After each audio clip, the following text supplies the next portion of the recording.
का ये मुख्य आयोजन स्थल है। आज यहाँ पर 2-3 कार्यक्रम हुए हैं। एक तो राष्ट्रीय ध्वज का आरोहण हुआ है, दूसरे ये है कि स्वच्छता अभियान की शुरुआत की गई है, प्लास्टिक मुक्त परिसर घोषित किया है। इन सारी ही चीज़ों को लेकर के और मुहर्रम पर्व को लेकर के आज का ये बैठक की जा रही है। ये झंडा क्या हर साल लगता है राष्ट्रीय झंडा?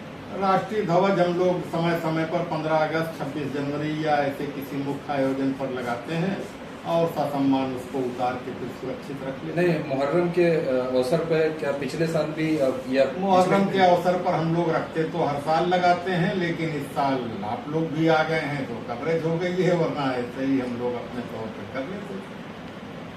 स्वच्छता अभियान की शुरुआत किस तरह से किया गया है, जबकि नगर में स्वच्छता अभियान 2024 चल रहा है, रैंकिंग में हम कहीं पर भी नहीं है, ये तो पिछले कई सालों से। देखिए नगर में क्या हो रहा है ये तो नगर के अधिकारी लोग जाने।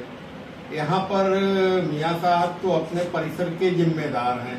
इमामबाड़ा परिसर को साफ सुथरा रखने के लिए ये अभियान उन्होंने अपने प्राइवेट लोगों के जरिए करवाया है।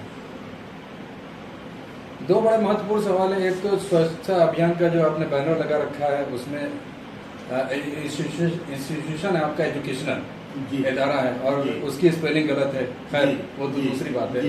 दूसरा एक ये इस्लामिक सेंटर भी है, जैसा आपने कहा मुहर्रम का मुख्य पर्व यहीं से होता है, बट उस बैनर में बैकग्राउंड केसरिया है, जो कि हमेशा इसका विवाद होता है।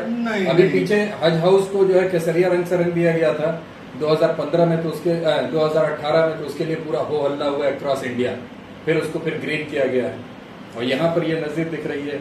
देखिए हम तो ये समझते हैं कि अब रंग, नस्ल, ये सब कोई ऐसा नहीं है कि किसी धर्म विशेष से जुड़ा हुआ है, बट रंग है।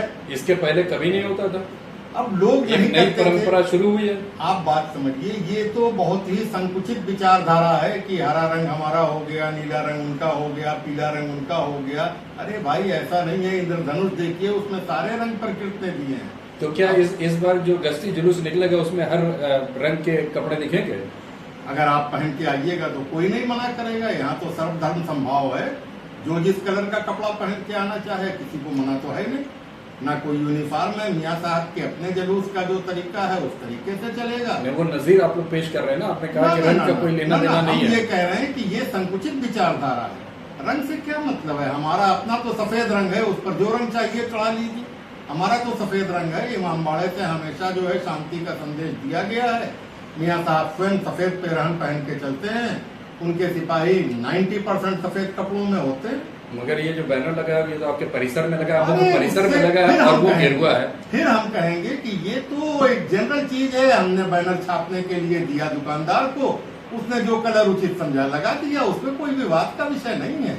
ये कौन सी बात है कि ये मतलब स्टेट की गलती नहीं है, ये जिसने प्रिंट किया उसकी नहीं, ये गलती ही नहीं है, ना स्टेट की और ना प्रिंटर की। ये कौन सी गलती है? अब पीला आम हम ना खाएं। इस बार का क्या कार्यक्रम होंगे? इस बार का जो रूटीन का कार्यक्रम, हमारा मुहर्रम का जो परंपरागत कार्यक्रम है वही होगा, कोई बदलाव उसमें। कब से शुरुआत हो रही है? संभवतः 7 या 8 तारीख हमारे वहाँ तो अकॉर्डिंग टू मून होता है, चंद्र दर्शन के अनुसार होगा। मेन जुलूस किस डेट को निकलता है आपके? ऐसा है कि 3-4 मुहर्रम की हम चांद की तारीख बता रहे हैं। 3-4 और 6-7-8 ये 5 जुलूस मियाँ साहब के लोकल जुलूस इमामबाड़ा परिसर के अंदर के कहे जाते हैं, लेकिन वो पश्चिम फाटक से बाहर निकल के उत्तर फाटक से फिर वापस अंदर आ जाते हैं। इसका समय शाम का होता है। इस साल 7:30 से 8 का समय है, आधे घंटे का होता है। बड़ा जुलूस हमारे वहाँ मुहर्रम की 5 तारीख और 10 तारीख को होता है, जो लगभग 8 किलोमीटर का उसका गश्त होता है और ये करबला होते हुए वहाँ विश्राम करके नखास होते हुए वापस आता है। और मुहर्रम की 9 तारीख का रात का जुलूस होता है, जो लगभग 9:30 बजे यहाँ से निकलता है। वो लगभग 4-4.5 किलोमीटर का उसका गश्त होता है। वो यहीं आपके आर्य समाज मंदिर से होता हुआ और आपके चौरैया गोला तिराहे से घूम के नकाश होता हुआ दक्षिण फाटक से वापस आता है। वो परंपरागत हमारे जो जुलूस, जो प्रोसेशन, जो तरीका हमारे वहाँ का है वो सदियों पुराना है, उसमें कोई तर्क नहीं। वही हिस्सा आपका शुभ नाम? मंजूर आलम, इमामबाड़ा स्टेट कोर्ट।